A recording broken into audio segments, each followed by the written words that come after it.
Je suis responsable de la commande publique et mon métier consiste à concevoir les marchés, les contrats publics. Donc à chaque fois qu'on a besoin, on passe des marchés pour avoir le meilleur prix à la meilleure qualité. J'ai une partie conseil aux services techniques, également l'évaluation des risques liés aux différentes procédures, également le suivi des DSP, c'est une forme de contrat, c'est des délégations de services publics.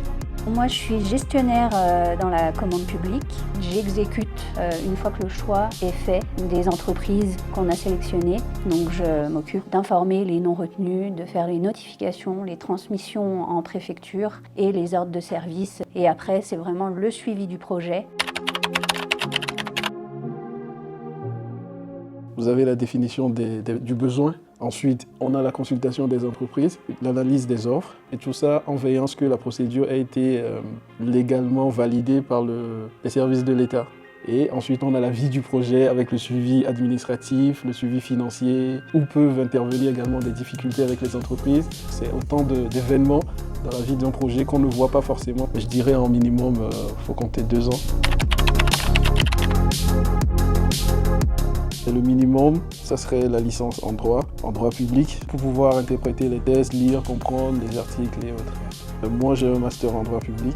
Pour être gestionnaire commande publique, l'idéal, c'est un bac plus 2. Moi, j'ai eu un BTS assistante de direction.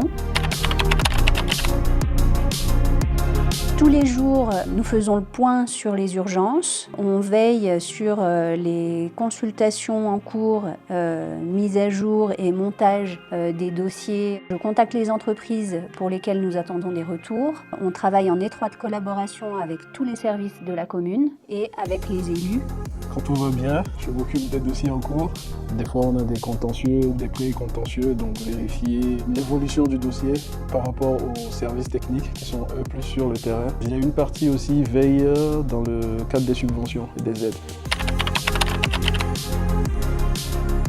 L'évolution, elle est constante et assez régulière vu qu'on a une professionnalisation du métier sur ces dernières années avec beaucoup de réglementations, surtout qu'on a l'ouverture du marché français au marché européen. Donc c'est des réglementations qui viennent non seulement du pays mais également de l'Union européenne.